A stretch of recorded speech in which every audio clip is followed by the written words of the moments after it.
os irmãos com a paz do Senhor. Cumprimento os irmãos com a paz do Senhor. Quem está feliz hoje? Encontra uma pessoa bonita do seu lado e diga para ela: é hoje. Se não tiver ninguém bonito o suficiente, pode olhar para mim aqui. Quem trouxe a Bíblia? Abra sua Bíblia comigo. Evangelho segundo escreveu São Mateus, capítulo de número 16 e o versículo de número 18. Quem encontrou, diga amém.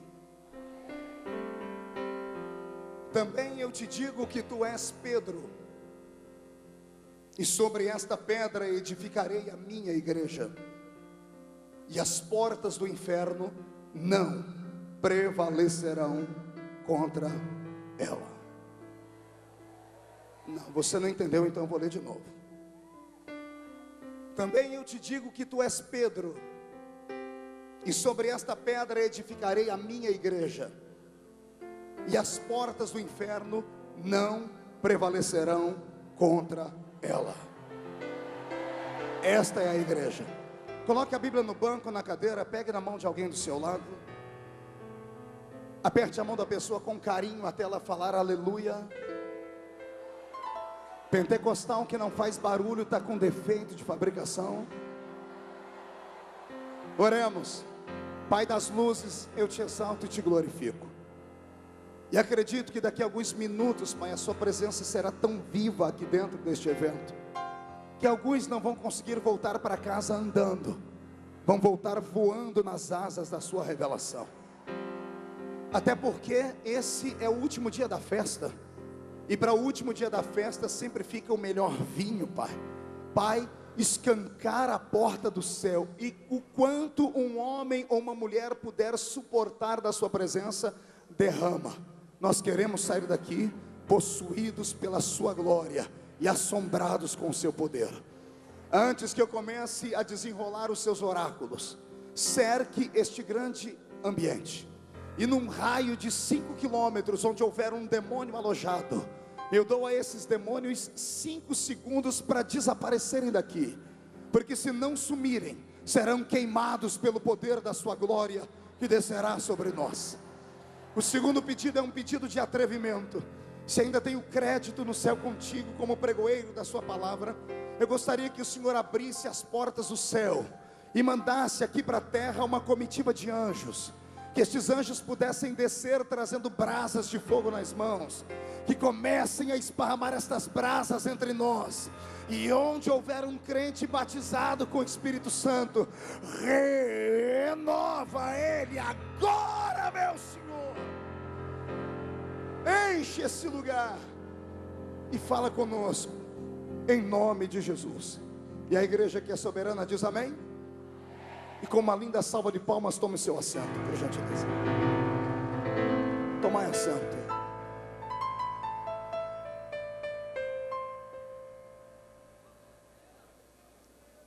Eu tenho uma mensagem do coração de Deus para o coração da capital paulista. Eu espero que, se você tenha paciência de me ouvir e possa ficar comigo aqui durante alguns minutos. Se tudo correr bem, até meia-noite eu entrego de volta esse microfone aqui. Em segundo lugar, eu peço para que você tenha a hombridade e o caráter cristão de não sair daqui antes da bênção apostólica, porque nem no terreiro de macumba as pessoas saem antes que o último espírito desencarne. Na presença de um juiz, ninguém deixa o ambiente antes que o juiz se levante e vá embora. Jesus só sairá daqui quando o último crente daqui sair. Então, aguarde pelo menos a bênção apostólica. Amém? Quantos ficam comigo aqui até o final? Você que levantou a mão fez um compromisso, então já vou profetizar: se sair antes, vai te dar uma diarreia. Pronto. Respire fundo. E aqueles que não gostam de mover de Deus, de barulho, de grito, de batismo com o Espírito Santo, eu te aconselho a ir embora para casa agora. Dá tempo de assistir o Fantástico ainda. Se ficar aqui hoje, eu vou te mostrar o que é fantástico. Fantástico é a presença inacessível do Deus eterno que está aqui. Eu estou diante de um diálogo O Senhor tinha 12 intrépidos homens, mas esse dia Ele chamou aquele que ninguém imaginaria que Ele chamaria: o desequilibrado emocionalmente, o que trocava os pés pelas mãos, aquele que sempre tinha, parece que o desejo e a vontade de deixar Jesus constrangido perto de todos. Um dia Jesus inventou de lavar o pé de todo mundo. Quando chegou na vez dele, ele escondeu os pés para trás e disse: no meu pé o Senhor não toca. Eu não sei se era frieira, se era unha encravada, se era chulé. Eu sei que ele escondeu os pés. E Jesus, humildemente como era, humilde, parou, olhou para ele e disse: Pedro, se eu não lavar os seus pés, você não tem parte comigo. Pedro pensou, esticou os pés e as mãos. E Jesus disse: o que é isso? E ele disse: Senhor, então, já que é assim, lava o corpo inteiro. Eu não quero ficar longe de ti por nada. Pense no homem cujo amor dele caminhava ao lado do ódio, temperamental, sanguíneo, pescador por natureza. Muitas pessoas pensam que Pedro era um grande empresário, embora fosse um empresário do mercado pesqueiro, era um homem iletrado, era um matuto da roça. E como é que eu sei disso? Basta ler o evangelho que ele soletrou ao ouvido de Marcos. O evangelho de Marcos saiu da boca de Pedro. Não há beleza na sua poesia, não há palavras que deixem a gente com vontade de sair caçando no dicionário. É um evangelho, parece que moído, cortado em pedaços. Era um homem matuto. É claro que mais tarde, depois, ele até se aperfeiçoou um pouco e deixou para nós uma epístola cheia de questões teológicas profundas. Porém, aquele intrépido ser humano, bravo como sempre, deixava ali a sua marca. A esse, o meu Cristo chamou em particular e revelou quem era ele, e disse: tu és Pedro, uma pequenina pedra, um fragmento de rocha. E apontando o dedo para si próprio, disse Jesus: mas eu sou a pedra de esquina, eu sou a pedra angular. Tu és Pedro, uma pequena pedra, um fragmento de rocha, mas sobre esta pedra que sou eu edificarei a minha igreja. Que pena que o pessoal do catolicismo romano tem uma visão tão estranha e errada de Pedro. Por isso eles dizem que Pedro foi o primeiro papa. Dizem que Jesus alicerçou sobre Pedro a sua igreja. Jesus não seria louco de alicerçar a sua igreja em cima de um homem. Pergunte por quê. Um homem morre e deixa a igreja por aí. E toda a igreja embasada no nome de um homem já faliu. Veja, me diga alguma coisa sobre o mormonismo, que começou tão bem, passou por tantas coisas ruins, entrou pelo lado de tantas coisas heréticas, e mesmo tendo opinado e ajudado muito a política lá dos Estados Unidos da América, já teve 300 e tantas versões. Pois bem, os homens que fundam as suas religiões e vão embora, deixam elas a ver navios. Esta religião a qual nós pertencemos, e não estou falando da religião denominacional, estou falando do nosso cristianismo, não pode jamais ser apagado, porque Jesus disse: eu penhoro a minha palavra, passam os céus e a terra, a minha palavra permanece. Esta é a minha igreja, e as portas do inferno não prevalecem contra ela jamais. Podem escrever livros, podem se levantar os teólogos e darem as suas teorias, podem se levantar filósofos, podem dizer que ele deixou alguns brancos no meio da história, podem dizer que ele deixou um furo no meio da história entre os seus 12 anos até os seus 30 anos, podem eles arquitetar projetos, dizer que ele foi até o Oriente, estudou na Índia e que ele subiu até o Nepal.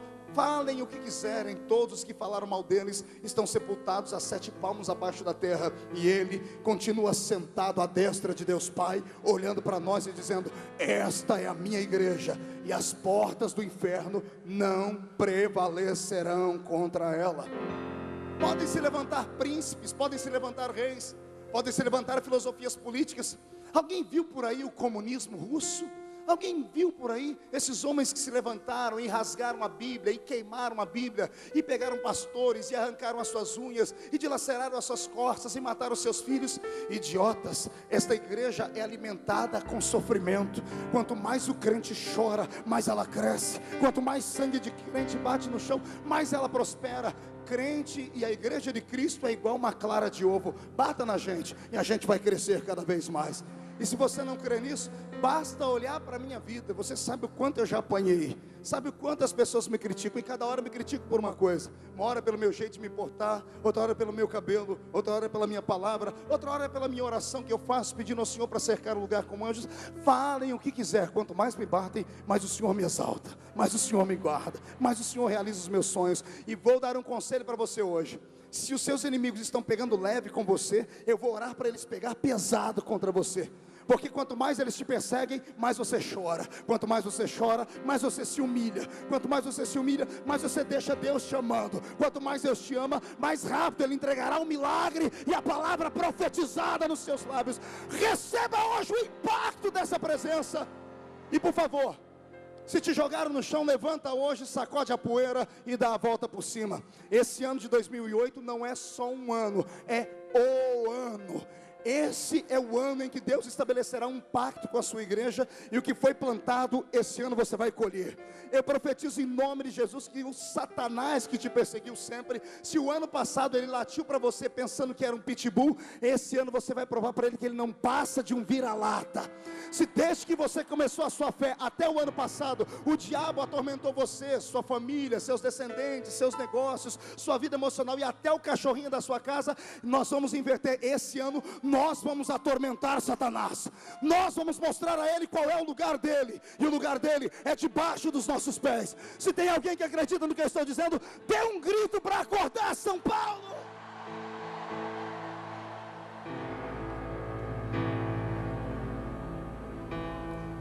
Agora que eu já conquistei o seu coração, prepare um lenço na mão, porque o Senhor nos batizará hoje com um batismo de quebrantamento. O Senhor disse que a igreja estabelecida nele, por ele e para ele, não pode jamais ter as portas fechadas. E coube a mim um matuto, que saí do meu país um dia e fui pregar num outro país. Estava em Toronto, no Canadá, pregando. Me recordo como se fosse hoje num mega templo, num templo muito lindo e estruturado, num templo de compleição europeia, alicerçado por cristãos que vieram da Itália, uma igreja que já havia sido palco do derramamento do Espírito Santo naquele país, e agora estava sendo alugada por brasileiros. Num grande congresso, após ter terminado a ministração, o pastor chegou em mim, pegou na minha mão e disse: parabéns. Eu disse: pela mensagem? E ele: não, porque você foi a última voz profética que esse templo ouviu. Sem entender o porquê, eu disse: como é, pastor? Ele disse: Marco, a partir de amanhã, esse templo será desmontado, quebrado, destelhado, será removido. E no ambiente onde hoje é o templo e o campus que o envolve, levantar-se-á um grande condomínio aqui em Toronto. Casas de pessoas que têm dinheiro. E eu disse: por que esse templo está deixando de existir, pastor? Ele disse: porque a igreja faliu. Eu disse: como?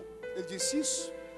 Houve o tempo do apogeu dessa igreja, e ela cresceu, mas agora já não há mais vida. Os membros dessa igreja, depois de tantos escândalos, resolveram desaparecer. Restaram 6 membros italianos que já são velhos e antigos. Não conseguindo pagar as taxas e os impostos da igreja, resolveram vendê-la. E venderam muito bem. Venderam ela por 3 milhões de dólares canadenses, que serão repartidos entre eles. E a partir de amanhã, esse templo que já foi casa e morada de Deus, não existirá mais. E por um momento eu parei para observar o templo, um templo lindo, 2.000 assentos, todos eles almofadados em púrpura. Uma igreja perfeita, o sonho de todo pastor. Eu saí pela lateral daquela igreja e nevava muito naquele dia em Toronto. Juntando com o frio e a beleza da neve, escolhi um canto da esquina para ficar, para poder olhar o ângulo daquela igreja e ter uma visão global dela. E ao observar aquela igreja, eu olhei para o céu e perguntei a Deus o que havia sido feito do livro de Mateus, do capítulo 16 e do verso 18. Eu disse: Senhor, está escrito que as portas do inferno não prevalecerão contra a sua igreja. Eu pude ouvir Deus falar comigo: e quem disse que pode prevalecer? E eu apontei para o templo e disse: amanhã não existirá mais essa igreja. Satanás conseguiu fechá-la, conseguiu calar a voz profética dos homens que aqui pregaram. Está aqui, Senhor, o exemplo de que a porta do inferno prevaleceu. O meu corpo tremeu naquela noite, porque parece que eu vi um Deus furioso erguer-se do trono e dizer: quem foi que te disse que esta é a minha igreja? E eu parei e disse: Senhor, mas é um templo evangélico. E o Senhor perguntou de novo a mim: quem foi que te disse que esta é a minha igreja? E eu disse: não é a sua igreja? O Senhor disse: não, isso é apenas um templo, um edifício, feito com matérias da terra. E eu deixei escrito na minha palavra por várias vezes: eu não habito em templos feitos por mãos humanas. E eu disse ao Senhor: mas eu senti o Senhor lá dentro. O Senhor diz: você sentiu porque eu entrei ali quando o primeiro crente entrou. Quando o último saiu, eu saí junto. Eu não habito em estrutura humana, mas eu habito dentro do corpo desses crentes que, se soubessem quem são, fariam barulho agora para acordar o planeta Terra inteiro. Isso sim.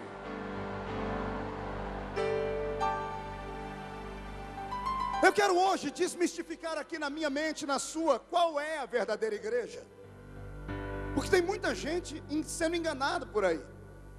Tem muita gente dizendo que vai para o céu, e se for, o único céu que vai encontrar é o céu da boca da onça. Tem muita gente dizendo assim: eu vou, e não sabe nem para onde está indo. Tem muitos líderes dizendo: é a minha que é a certa. Na minha cidade tem uma igreja, que eu não vou citar o nome dela aqui por ética. É grande, é uma igreja pura, os cristãos são tementes e piedosos, são homens e mulheres sinceros, de muito testemunho, mas que quando chegam perto da gente que é crente, você se declara como crente, eles tentam te levar para a igreja deles. E quando você diz que é alicerçado na Bíblia e responde tudo que eles querem ouvir, quando você está perfeito, eles dizem: só te falta uma coisa. E você fala: o quê? Eles dizem: só te falta entrar no caminho, porque você está à beira do caminho. Essa igreja é tão pura e eles são tão sectaristas, que eles não me chamam de irmãos, eles me chamam de primo. Olha que tristeza. Como é que eu posso ser primo de alguém se eu sou filho do mesmo pai que ele? Tem gente sendo enganada por aí. Um dia desse eu estava num quarto de hotel, e eu ouvi um hino dos nossos, daqueles antigos, que falava de anjo voando daqui e dali. E dentro do banheiro eu comecei a gingar e cantar. E de repente eu percebi que mudou o tom da música, as letras. Eu saí correndo do banheiro para ver quem é que estava cantando. Me deu uma raiva. Eu peguei o sapato e joguei lá na televisão. Tinha um cidadão cantando as músicas nossas, dizendo: tem anjo voando nesse lugar. E falou assim, e pegou uma imagem desse tamanho e disse: no meio do fogo e em volta de nós. E deu um beijinho na imagem. Falei: ah, se eu te pego no meio do caminho. Tem muita gente sendo enganada, dizendo que vai para o céu e não vai. E tem alguns líderes que batem no peito e dizem: é só a minha que vai. Se vocês perguntar hoje para o pastor Fanini, que é uma sumidade, um grande homem de Deus, se você perguntar: pastor, o senhor acha que todos vão para o céu? Ele vai dizer assim: aqueles que aceitaram Jesus. Mas vai dizer: com certeza mesmo, eu só posso falar sobre os batistas, porque ele representa a religião batista. Você perguntar hoje para o líder da Assembleia de Deus, ele vai dizer: as outras eu não posso dizer, mas pela minha eu sei, a minha vai para o céu. Se perguntar para o bispo Macedo hoje, ele vai dizer: as demais eu não posso falar nada, mas eu falo pela minha. A minha é certeza como 1 mais 1 são 2. Eu acho que no meio dessa história toda tem alguém sendo ludibriado, porque todos eles dizem que a igreja deles é a certa. E hoje eu quero saber qual é a igreja certa. Eu quero hoje ajudar você a descobrir qual é a verdadeira igreja. E depois de você entender o que eu entendi, não tem demônio no inferno, não tem homem na terra e nem anjo no céu que tire mais a salvação que Jesus Cristo te deu. Pergunte para mim por quê? Porque eu venho de uma geração que os meus pais na fé faziam tanto medo e tanto terror com a minha alma, para eu não sair da igreja e não cometer alguns deslizes, e não ir contra os costumes e as doutrinas da minha igreja, que eles diziam: ó, Jesus vai riscar o seu nome do livro da vida. Eu pensei sinceramente durante anos que o meu nome tinha sido escrito no livro da vida com lápis. Eu pensei que o meu nome tinha sido escrito com tinta guache, porque qualquer coisa que eu fazia, eles diziam que iam arrancar o meu nome do céu. Quando eu descobri o que é a verdadeira igreja, Quando eu descobri que o meu nome foi escrito no livro da vida do céu com o sangue de Jesus, e não tem material que apague esse sangue lá de cima. Pastor, o senhor é calvinista? Ou o senhor pertence a um outro segmento? Eu sou de Cristo e da Bíblia. Eu sei o que está escrito, e aqui está escrito que nenhuma condenação há para os que estão em Cristo Jesus, nosso Senhor. Eu quero que você pare de andar com medo, andando com uma régua, medindo o tamanho do seu cabelo para saber se está dentro dos padrões. Pegando uma régua, medindo o tamanho da sua saia. Pegue e peça para o seu pastor pedir para medir o tamanho da língua dele também, que de repente funciona melhor. Está na hora da minha igreja, está na hora do meu povo, está na hora da minha geração acordar. Está na hora de você descobrir que o que importa para o Senhor não é a santidade que sai de fora para dentro, mas é a que sai de dentro para fora. Há uma nuvem de Deus sobre este lugar, querendo trazer libertação. Hoje eu vou te dizer qual é a verdadeira igreja, e por favor, não se assuste. A verdadeira igreja é aquela que foi feita para a habitação eterna de Deus. A habitação eterna de Deus é você. Deus está aqui dentro de você. Quando você estende a sua mão, Deus estende a mão dele. Quando você pisa firme na terra, são os pés dele que pisam aqui na terra. Quando você dá um grito de glória, é a voz dele que ecoa no seu pastor. Como funciona isso? Só funciona quando você sabe quem você é. Só funciona quando você entende a autoridade que está sobre você. Você não é e nunca foi o verme do carrapato. Você é a encarnação da glória de Deus nessa terra. Você é filho de Deus e nasceu 2 vezes. Nasceu quantas vezes? Não ouvi direito. Acotovele o seu irmão e pergunte para ele: por que eu tive que nascer de novo? Não, grite fazendo biquinho. Os pastores também podem me ajudar perguntando um para o outro aí. Senão o pessoal sai na fita que vocês não escutam e não falam o que eu faço. Vou falar de novo. Olhe para o seu irmão e pergunte para ele: por que nós temos que nascer de novo? O nosso catecismo diz: temos que nascer de novo, porque nós temos que nos purificar, temos que morrer para o mundo e nascer para Cristo. Se eu te disser que a revelação é mais forte do que essa, você promete, quando eu revelar ela, você dá um salto com cadeira e tudo? Quem promete? Olhe para o seu irmão e diga: se segura aí. Eu fui estudar a ciência, e eu descobri que o meu corpo e o seu não é comum. Nós somos um composto de 23 pares de cromossomos, herdados do pai e da mãe. Você, geneticamente falando, é quase que um clone da sua família toda misturada. Basta você olhar de lado e você vai ver que essa estrutura que está aí em forma de um botijãozinho de gás, ou de uma tábua de passar roupa, herdou do pai ou da mãe essa beleza, ou essa beleza exótica, porque não tem crente feio, tem crente bonito e crente com uma beleza exótica. Aquilo que você não entende, não é agradável aos seus olhos, não critique. Sempre existe uma tampa para um vaso. Isso aqui é palavra profética para você que achou que não ia casar. Esse ano você escapa de um raio, mas não escapa do matrimônio. Recebe, já é professa. Você é uma estrutura genética composta. Vamos aprender aqui?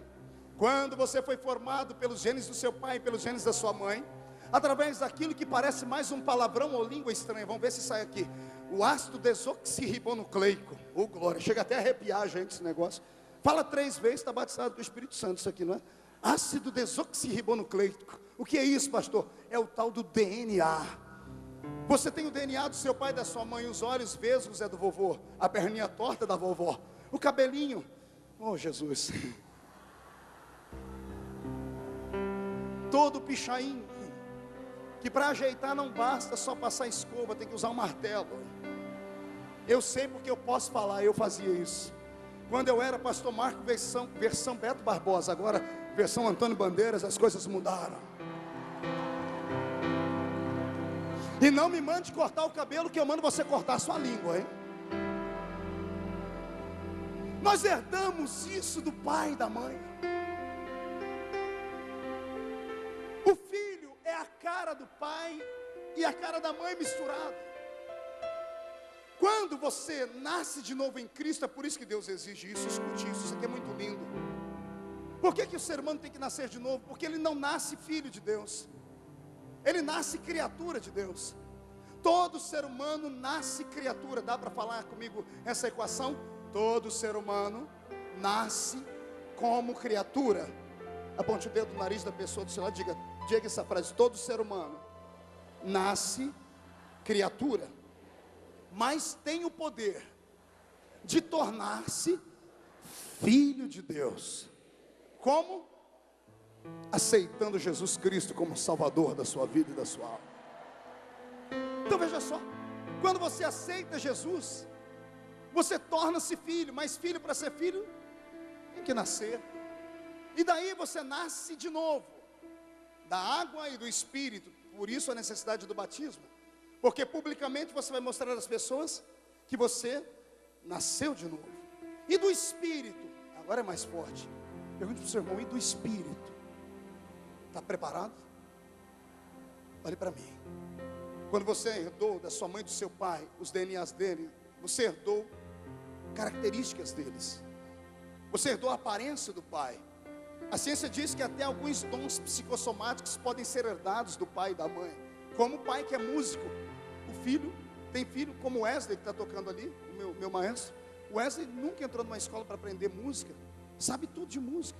A família dele, a família de músicos está ali. Herdamos isso do pai e da mãe. Pronto para ouvir? Desaperta o cinto. Diga para o seu irmão agora que é com cadeira e tudo. Quando você nasceu de novo, você herdou as características genéticas do seu pai do céu. Não entendeu? Vou repetir. Assim como na carne você parece o seu pai e a sua mãe, no seu espírito você é parecido com aquele que está sentado no alto e sublime trono. Nós herdamos características do nosso Pai Celeste. Pergunte para mim, pastor, qual? Me dê uma, por exemplo. Só se todo mundo pedir. Você já viu Deus perder uma batalha? Por que é que você acha que depois que você ficou crente, você ficou valente? Antigamente todo mundo pisava em cima de você. Hoje pisa em você, você cresce igual um leão. Em mim não, porque você não nasceu para ser envergonhado. Isso você herdou de Deus. Você herdou de Deus.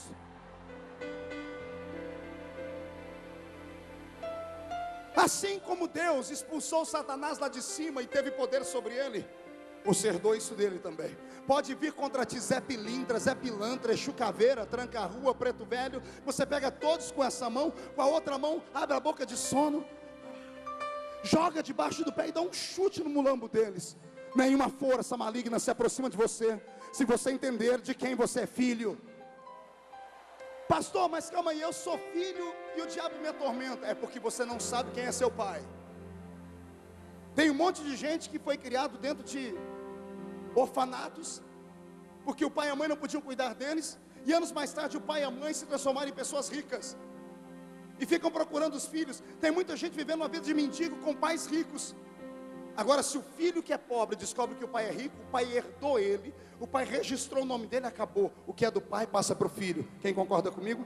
Diga para o seu irmão: o que é do pai passa para o filho. De novo, o que é do pai passa para o filho. Pergunta para o seu irmão: quem é seu pai? O que é dele é seu. O que é dele é seu. Só quem acredita nisso, dá um grito de glória!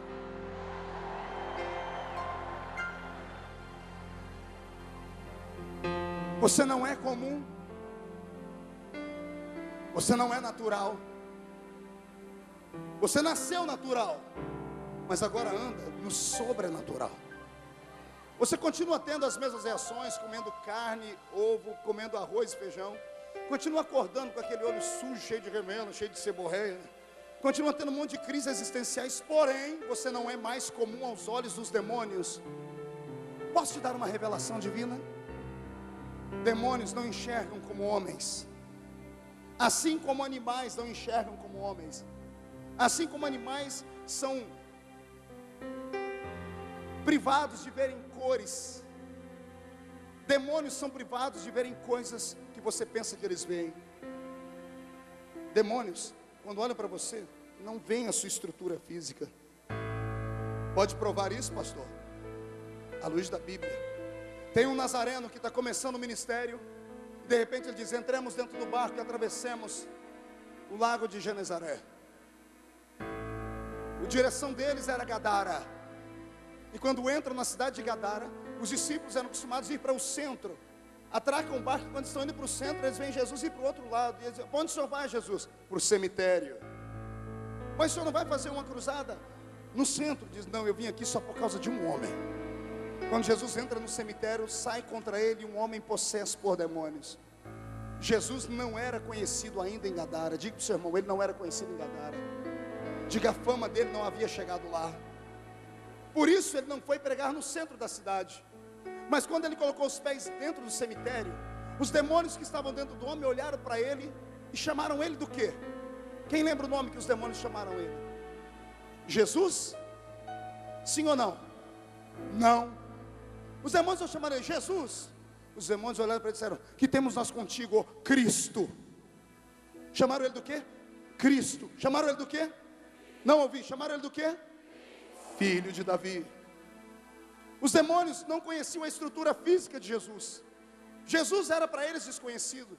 Mas quando eles olharam pelo Espírito, porque eles enxergam o Espírito dentro do corpo de Jesus, eles viram aquele Cristo que estava sentado lá em cima, veio à terra e se encarnou. Foi Isaías quem disse isso: eis que um menino nos e um filho se nos. Diga para o seu irmão: filho e menino não é a mesma coisa. Pergunte para mim por que não. Porque o menino nasceu, mas o filho não nasceu. O filho se nos deu. Isso aqui é a estrutura do meu Cristo. O menino chamava-se Jesus, saiu da barriga de Maria, DNA humano. O filho não podia nascer, porque se Deus nascer, ele não é Deus. Deus não pode ser criado e nem nascer. Ele disse: ainda antes que houvesse dia, eu era. E não há ninguém que possa livrar alguém das minhas mãos, porque operando eu, quem impedirá? Consegue entender isso? Os demônios, quando olharam para Jesus, não conheceram Jesus, mas quando olharam para dentro dele, viram Cristo dentro dele. E o Cristo é diferente de Jesus. Jesus tinha cabelos compridos porque era nazireu, tinha sua barba comprida, sua pele era da cor da pele dos judeus que moram naquela terra. O seu nariz era tão comprido quanto o nariz dos judeus. Um homem de estatura de 1,75 m aproximadamente. Mas quando eles olharam para dentro de Jesus, o que eles viram arrepiou eles. Eles viram alguém com os cabelos brancos como a lã branca, os olhos como chama de fogo, um cinturão que traçava o peito de ouro, os pés reluzindo como latão que saíram da fornalha, e ficaram morrendo de medo da espada aguda de 2 fios que estava nos lábios dele. É por isso que quando os demônios olham para você, eles tentam destruir o seu espírito. E para destruir o seu espírito, eles atormentam a sua carne. E não tem nada mais, não tem um objeto ou um lugar mais fácil deles operarem na nossa carne do que a nossa mente. Porque o espírito do homem está alojado na sua mente. Através da química do nosso cérebro, quando ele consegue nos diminuir, quando ele consegue falar para você que você não presta nem para fazer sabão, quando ele consegue colocar dentro de você a depressão e a opressão, tudo que é espiritual em você vai desfalecendo e morrendo. É por isso que crente tem que vir para a igreja toda hora. E quando ouve uma palavra igual essa, o espírito que estava caidinho vai se reconstruindo e ficando de pé. O crente entra aqui dentro parecendo o Danny DeVito. Já viu o Danny DeVito? Desse tamanhozinho, anda todo assim, feio que dá dó. Quando sai daqui parecendo Brad Pitt, naquele filme lá, onde ele era o Aquiles, do calcanhar de Aquiles, lembra? Eu profetizo que você vai voltar para casa na força da graça do Eterno. Eu quero ver qual é o demônio que vai querer te encarar depois do Abala São Paulo desse ano. Esse ano, o meu Deus vai ungir a sua mão para você agarrar ele pelo chifre, esfregar o focinho dele no chão e chutar o malambo dele para fora. Esse ano é o ano de você possuir a terra, é o ano de você tomar conta dessa terra. Só quem concorda comigo, eu não quero mais que você só jogue a mão para cima, eu quero que você tire os pés do chão para adorar esse Deus.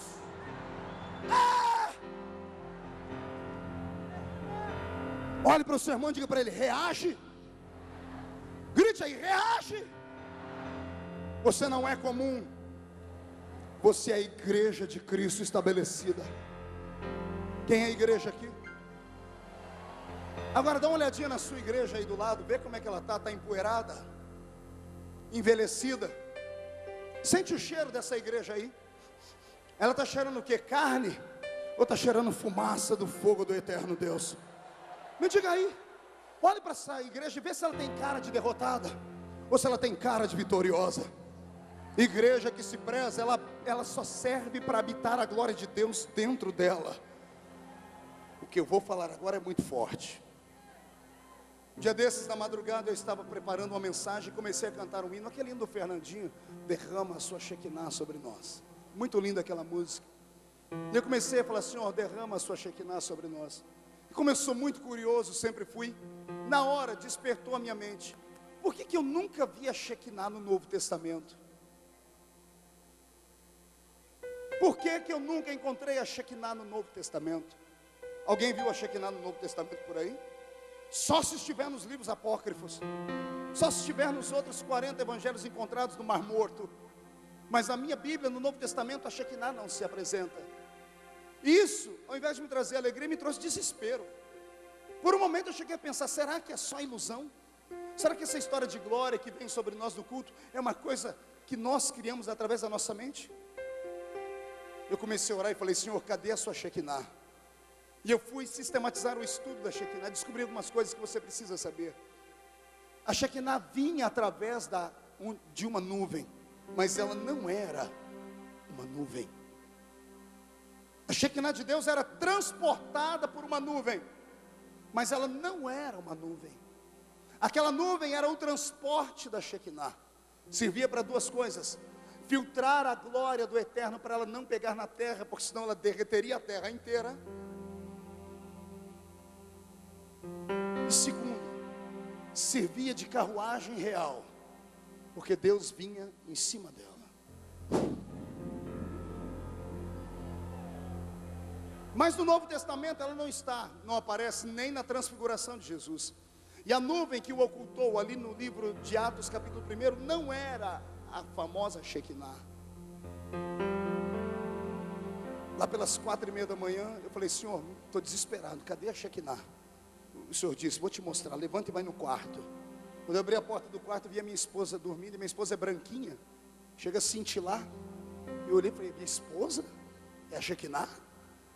E o Senhor disse, é claro que não.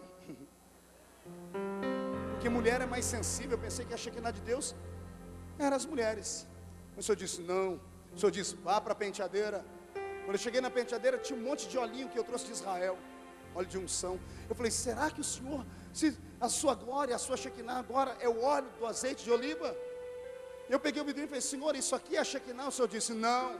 Mas o óleo é símbolo do Espírito. O Senhor disse, é símbolo, mas não é minha Shekinah. Eu disse, cadê a Shekinah? O Senhor disse, olha no espelho. Quando eu olhei no espelho, eu disse, eu não estou vendo nada. O Senhor disse, eu estou vendo a minha Shekinah. Eu disse, aonde, Senhor? O Senhor disse, toma vergonha, rapaz, é você. Falei, como? O Senhor disse, preste atenção, a minha nuvem servia para quê? Senhor, para que a Shekinah habitasse nela e ela filtrasse, os homens não morressem. O Senhor disse, os homens não morrem perto de você, porque eu estou dentro de você. Se eu sair de dentro de você, não fica um ser humano em pé, porque a minha glória habita o corpo daquele que entregou a sua alma ao meu filho Jesus de Nazaré. Você entende isso? A nuvem era o transporte da glória de Deus. Você é o transporte da glória de Deus. A Shekinah de Deus está intrínseca dentro de você. Por que você acha que Deus não reparte a sua glória com ninguém? Porque Ele é a própria Shekinah. Não tem como Deus se apartar da sua glória, porque Ele é a glória imarcessível. Consegue entender isso? Eu sei que é difícil. Aquilo que você não consegue entender, aceite. Você não sabe quem é você. Você não sabe o que é que está dentro de você. Se você soubesse o poder atômico que está dentro de você, você não deixaria o diabo rir mais da sua cara. Você não deixaria nenhum homem se contrapor entre você e o seu milagre. Você não deixaria ninguém debochar de você. Você é o transporte da glória de Deus aqui nessa terra.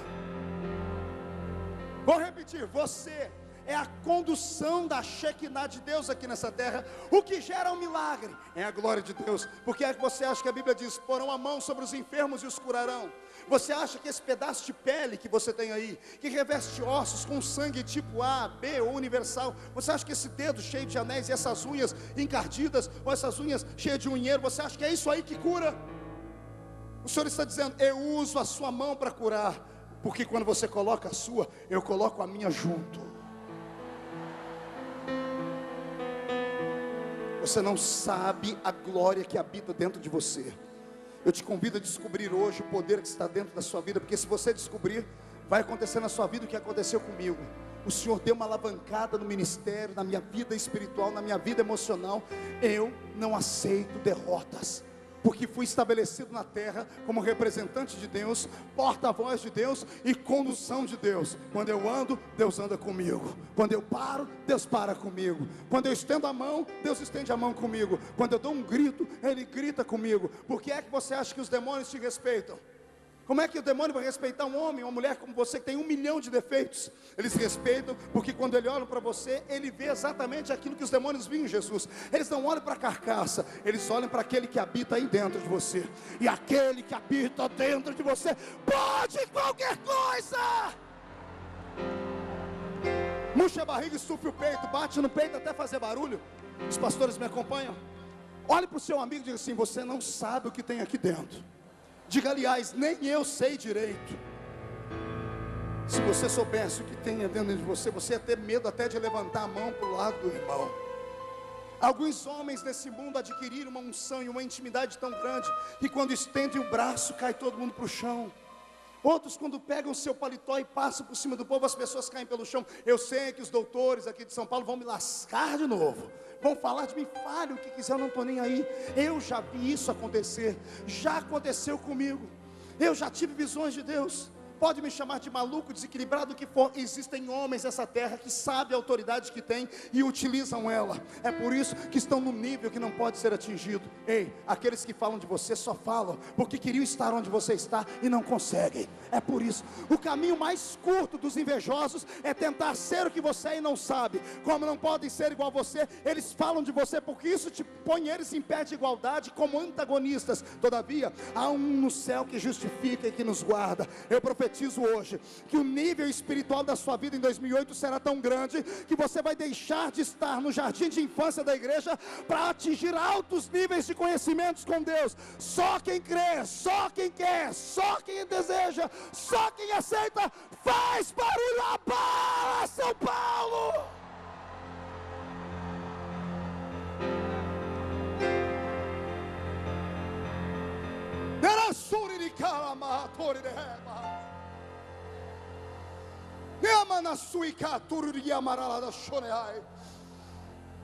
Libere o que está dentro de você, essas línguas estranhas que estão travadas nos seus lábios. Nem isso os nossos irmãos de igreja conseguem nos ensinar.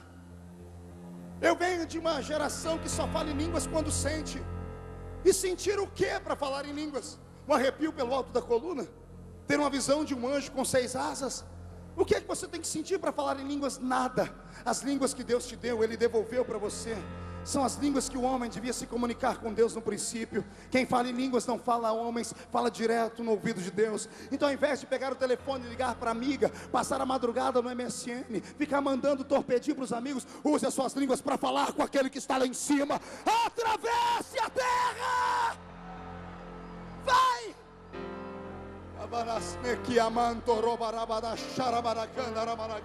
Se tem algum crente batizado com o Espírito Santo aqui, meu Pai, enche ele agora até transbordar. Depois eu volto a pregar, mas agora, Pai, pega eles agora. Deixa eu ouvir o coral de línguas de São Paulo. Quero ouvir.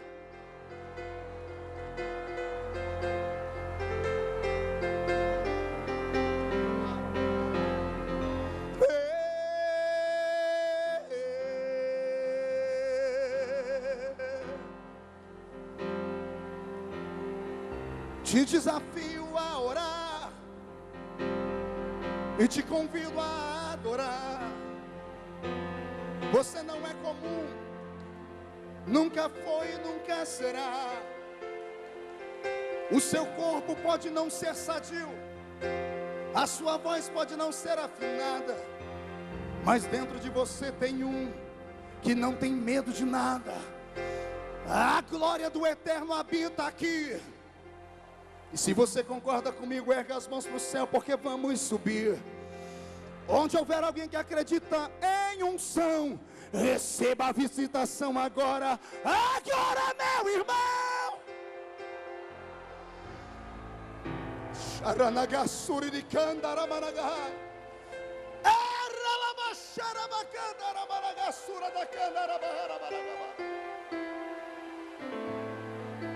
Esta é a minha igreja, e as portas do inferno não prevalecerão contra ela.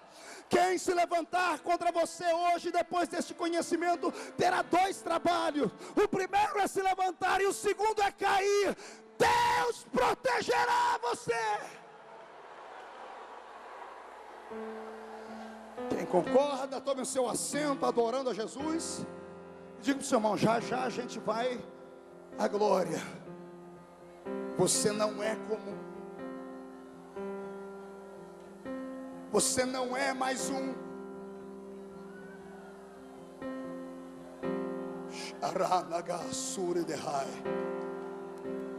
Você não sabe perto de quem você está sentado.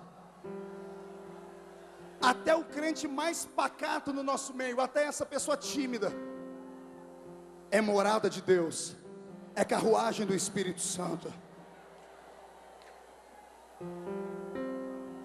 Olhe para o seu irmão e diga para ele assim: me mostre, grite, diga, me mostre o poder que está dentro de você. Deixa eu conhecer. O Senhor Deus quer te fazer transportar. Todas as crises espirituais e emocionais que você tinha até ontem, tem um fim na noite de hoje. A verdade vos libertará. E a verdade é essa: você é anormal. Quem é anormal aí?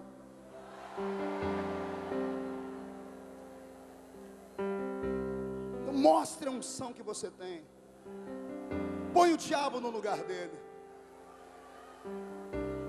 Esse ano é ano do Senhor fazer coisas na sua vida como Ele nunca fez. E aquelas pessoas que sempre te procuram aqui embaixo, vai acontecer de novo. Depois do abala de hoje, quando quiserem encontrar você aqui em cima, vão ter que comprar um par de binóculos, porque você vai voar acima de toda a tempestade. Fortalece-te, enche o teu vaso de azeite. Você é a igreja de Cristo Jesus estabelecida nessa terra, e ninguém tem nada a ver com isso. Quem é a igreja? Quem é a igreja? Quem é a igreja? Então Jesus manda dizer: as portas do inferno não prevalecem contra a sua vida.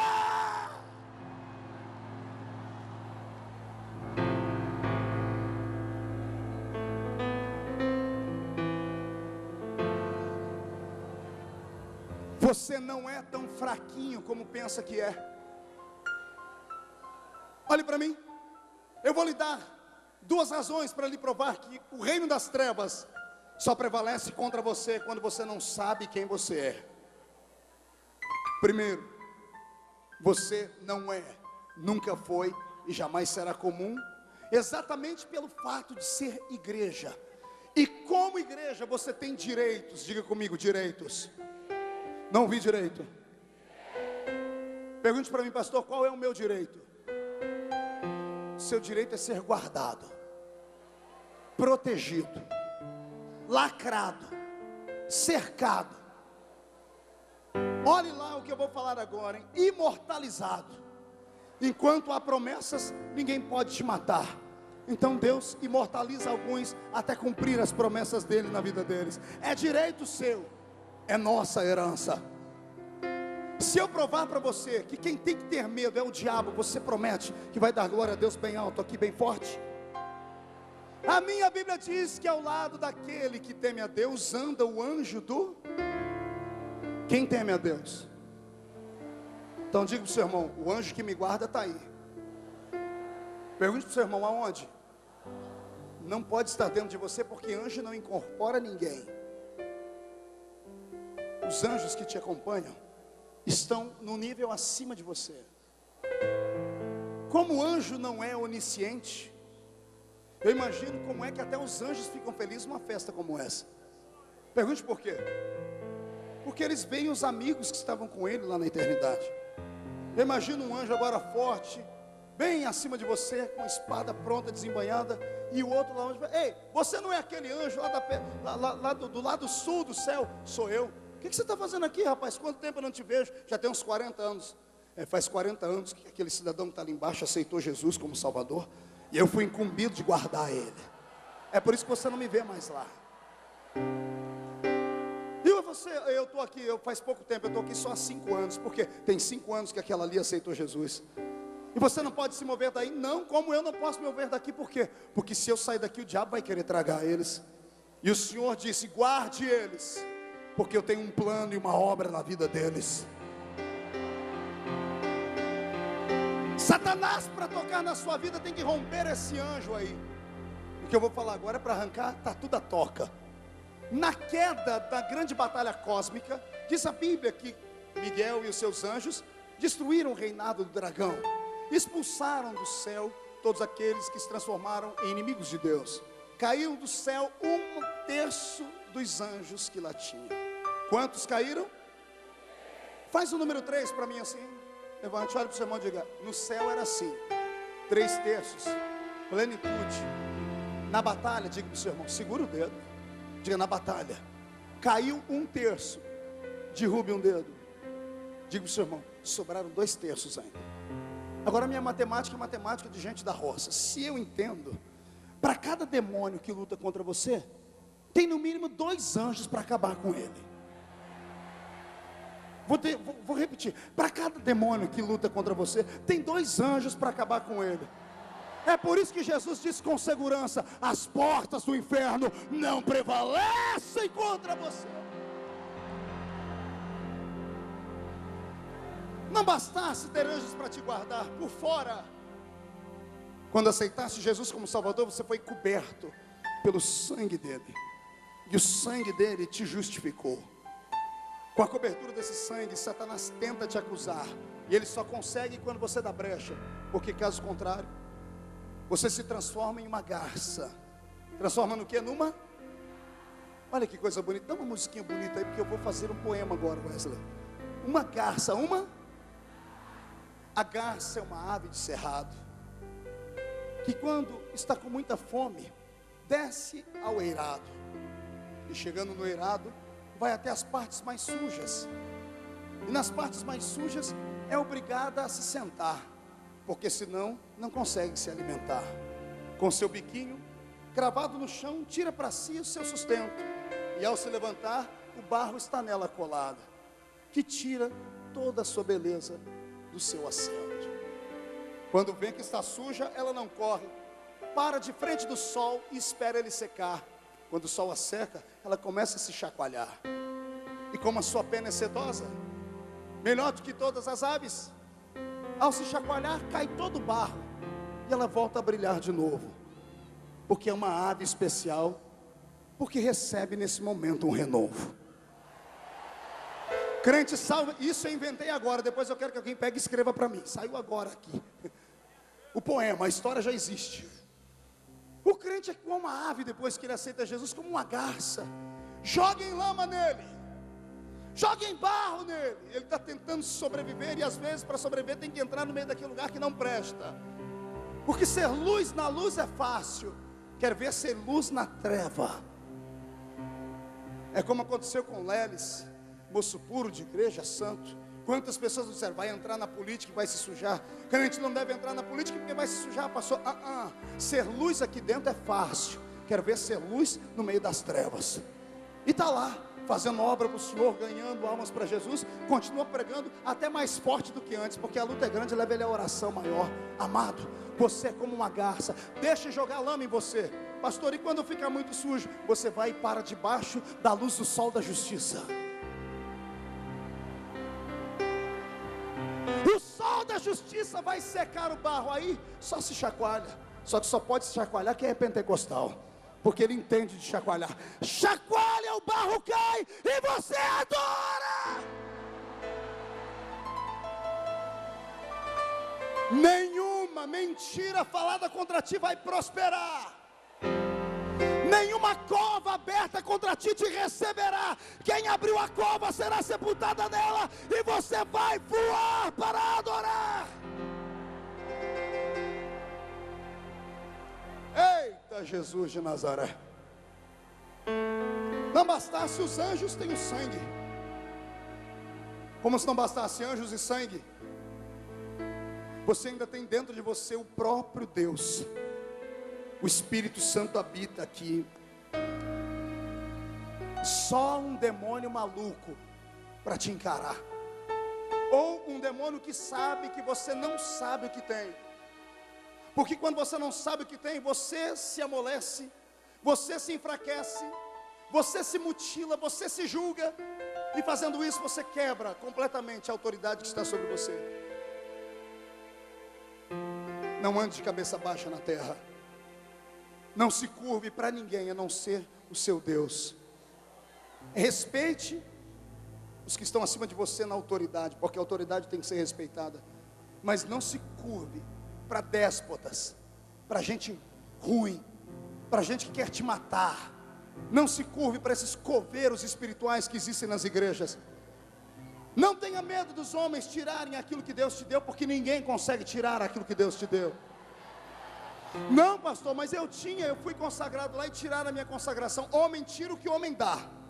É por isso que você passou a vida inteira sofrendo, fez tudo que a religião mandou, mentiu no nome da religião, pisou no nome da religião, só para ser consagrado. Aí foi consagrado, aí escorregou, tiraram de você o que você tinha. É claro, quem tirou foi aquele que te deu. Agora, quando a consagração vem de lá,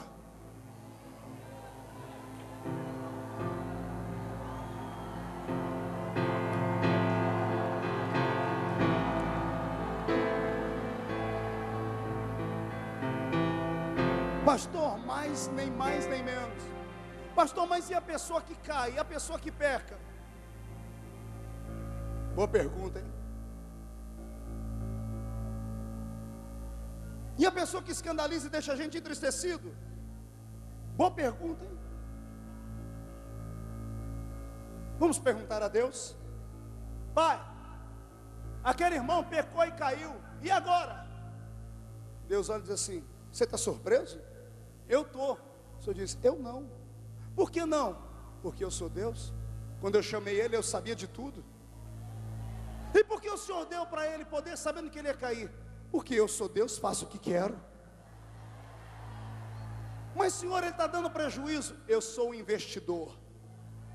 E o Senhor investe naquilo que não presta? Não.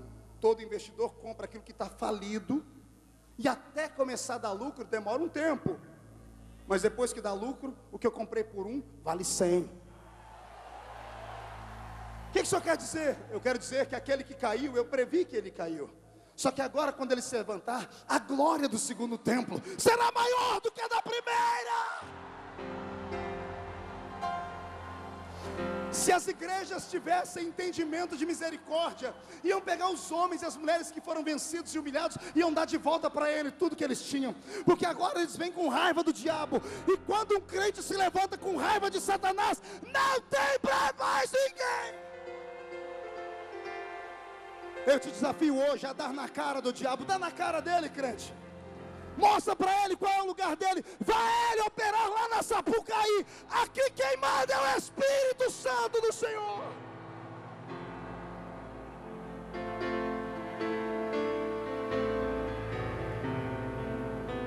Ei, vamos fazer agora um teatro aqui. Você já assistiu algum filme do Rambo? Quem já assistiu algum filme do Rambo? Você lembra da última cena de todo o filme dele? As câmeras só filmam parte do corpo dele. Ele põe uma faca aqui, outra faca aqui, uma metralhadora aqui atrás, bota uma fita aqui, põe armas aqui, armas ali. E quando ele se levanta, ele é um tanque de guerra. Eu vou te falar as armas que você tem. Cada vez que eu falar uma arma, você vai se mexendo, até ficar em pé. Senta todo mundo, senta todo mundo. E os que estão em pé, pastor, fica murchinho assim. Filme isso, hein? Vai para a televisão. Quando Deus te chamou, Ele te perdoou. Perdão é uma arma. Depois de te perdoar, Ele te encheu do Espírito Santo. Colocou um anjo ao seu redor. Ao colocar um anjo ao seu redor, ele te cobriu com o sangue dele. Ao te cobrir com sangue, ele veio morar dentro de você. Morando dentro de você, ele te deu promessas. Uma, pastor? Não, 32 mil promessas. E uma delas diz: eu vos dei poder para pisar sobre serpentes e escorpiões, sobre todo o poder do mal, e nada fará mal a vocês. Nada. Por favor, musculoso, arme braços de guerra. Olhe para o seu irmão, diga para ele: quem vai encarar? Diga: quem vai encarar? Olhe para o diabo e diga: cai dentro, Satanás! Cai dentro! Você pode ter caído no primeiro round, no segundo, mas no 12º assalto vamos nocautear ele.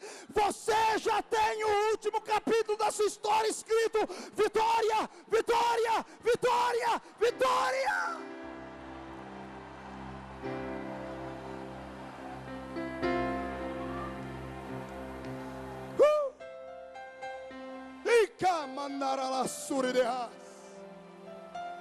E você ainda vai ficar me olhando com essa cara feia, parecendo que foi batizado num pote de vinagre. Você não vai ficar me olhando parecendo como eu giló sem sal numa reunião dessa. Isso aqui não é reunião de derrotados, é reunião de sucesso. Deus te trouxe para te dar a vida. E eu vou terminar aqui de pé mesmo para receber a palavra. Pegue nas mãos do seu irmão. Eita Deus!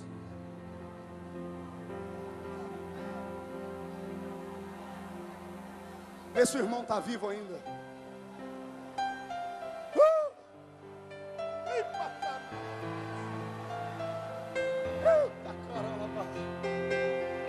Está assustado, irmão? Você veio para ver? Não, ele deixou o cabelo crescer, mudou a roupa, emagreceu 14 quilos. A unção foi embora. A unção agora que está gostosa. Dobrou tudo aqui dentro.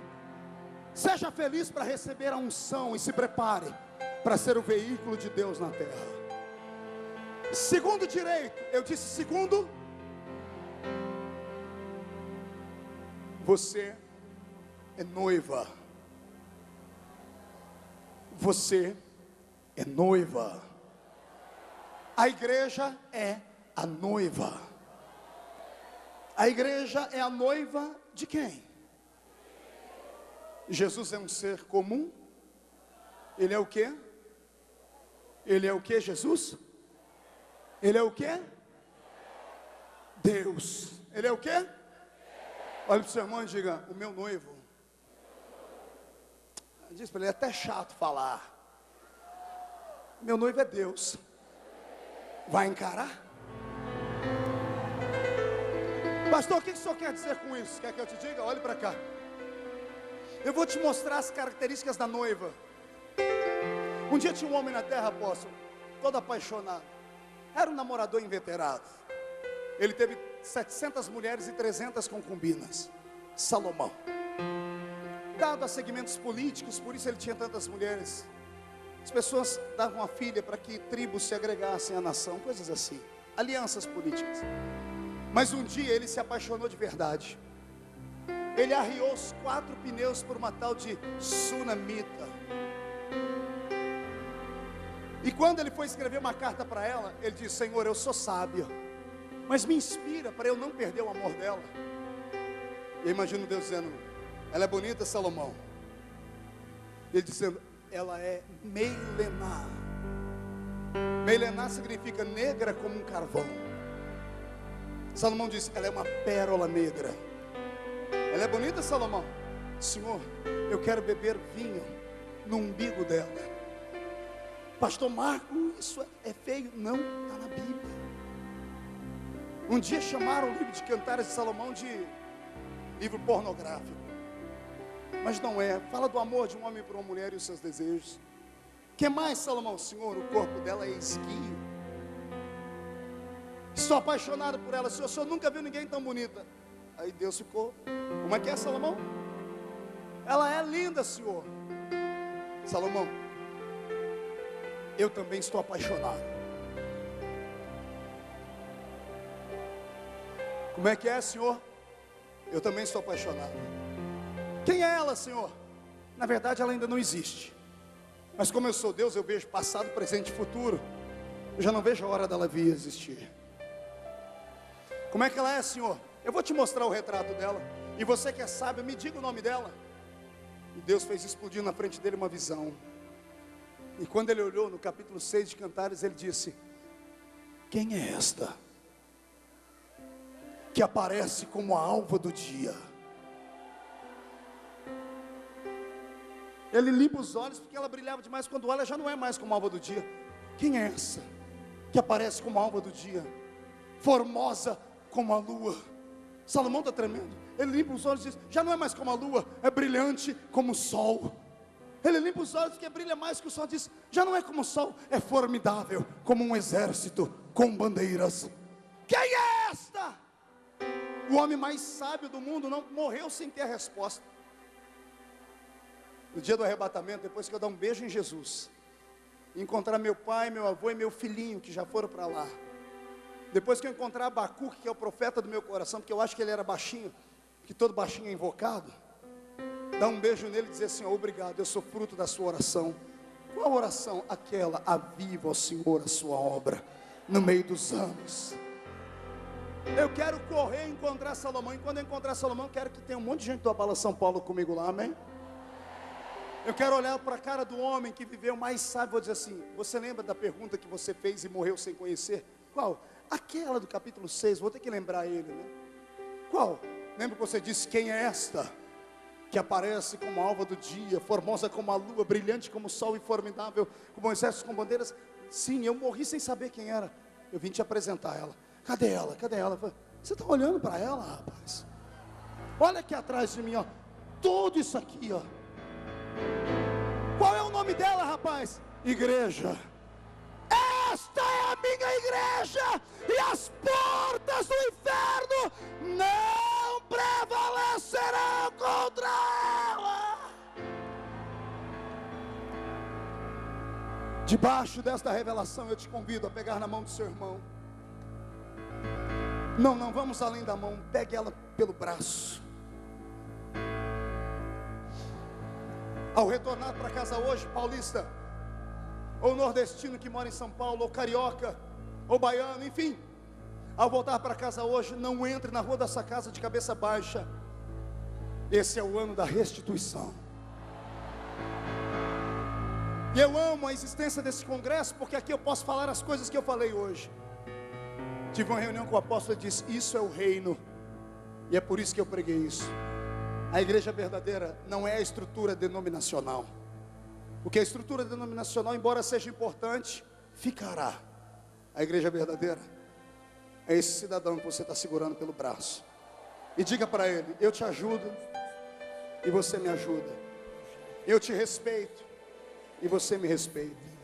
Diga: somos de diversas tribos, mas compomos a nação eleita e santa. Sozinho não podemos nada, mas juntos podemos receber de volta tudo o que foi roubado. Quem crê? Então canta comigo.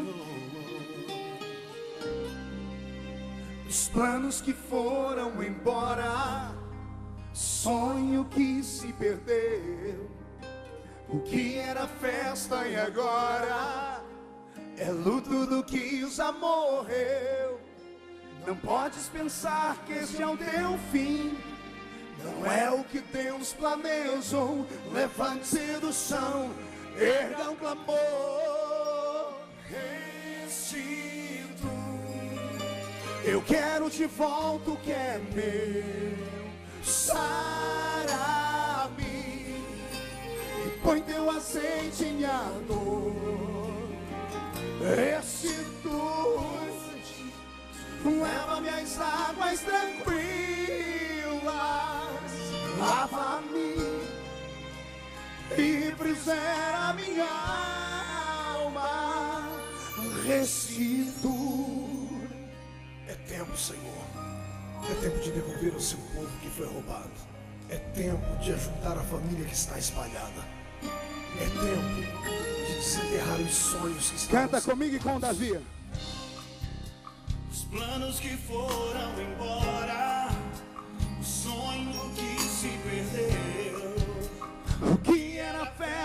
agora é luto do que já morreu. Não podes pensar que esse é o teu fim, não é o que Deus planejou. Levante-se do chão, erga um clamor. Restitui, eu quero de volta o que é meu. Sara-me e põe teu azeite em minha dor. Restitui, leva-me às águas tranquilas. Lava-me, Senhor, e refrigera minha alma. Restitui, Senhor. Eu quero te ouvir adorar. Solte as mãos do seu irmão, levante elas para cima. No tempo que roubado foi, não poderá se comparar a tudo aquilo que o Senhor tem preparado ao que clamar. Creia, porque o poder de um clamor pode ressuscitar.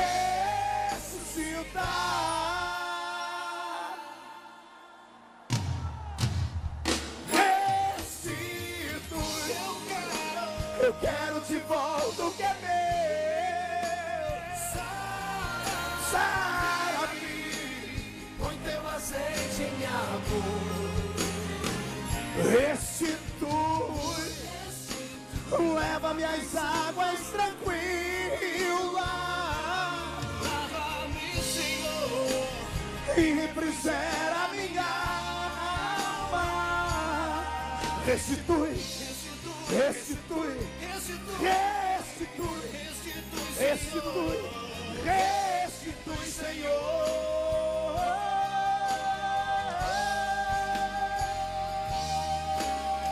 Restitui, Senhor. Tira das mãos de Satanás o que é nosso, Senhor. Devolve, Senhor. Restitui, Senhor.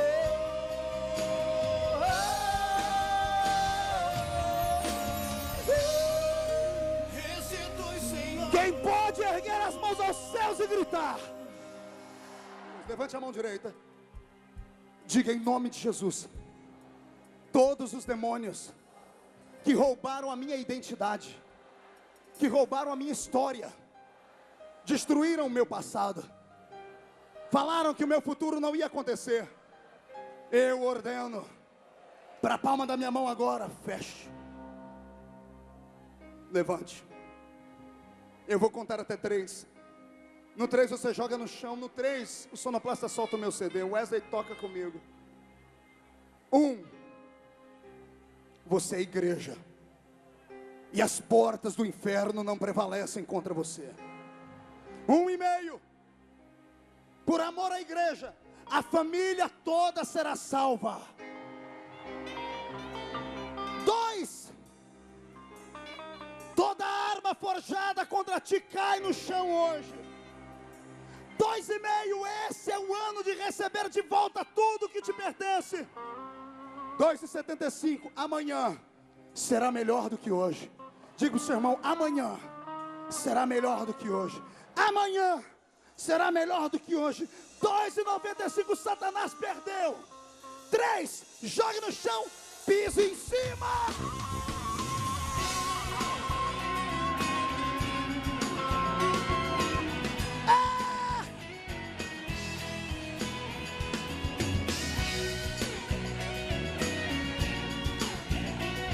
Me acompanhe, quem cantar mais alto ganha um CD. Às vezes nos sentimos tão pra baixo por ver o nosso mundo acabar. Falta coragem e forças pra lutar. Escute.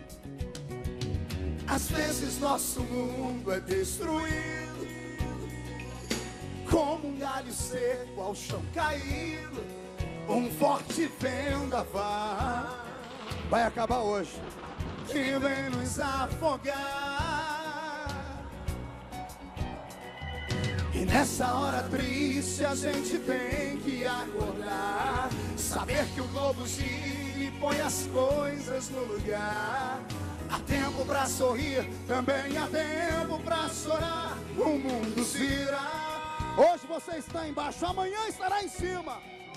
É só de separar a dificuldade, vejo o tamanho do meu Deus.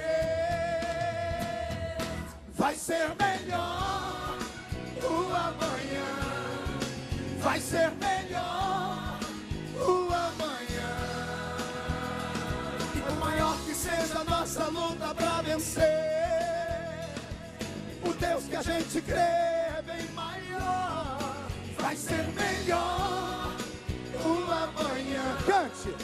Vai ser melhor o amanhã. É só a gente acreditar que é tempo de vencer. Vai ser melhor. Só quem acredita nisso diga. Vai ser melhor o amanhã. Vai ser melhor o amanhã. E por maior que seja a nossa luta pra vencer, o Deus que a gente crê é bem maior.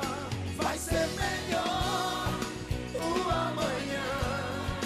Vai ser melhor o amanhã. É só a gente acreditar que é tempo de vencer. Vai ser melhor. Só quem crê que amanhã será melhor do que hoje, tire o pé do chão, grita. Faz barulho aqui, É só de separar a dificuldade, vejo o tamanho do meu Deus. Vai ser melhor o amanhã. Quero ouvir. Vai ser melhor o amanhã.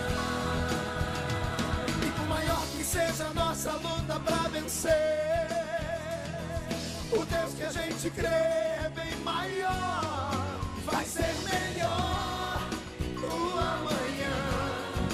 Vai ser melhor o amanhã. É só a gente acreditar que é tempo de vencer. Vai ser melhor. É só a gente acreditar que é tempo de vencer. Vai ser melhor. Só quem acredita nisso grita nesse lugar. Vai lá. Quem pode aplaudir, aplaude.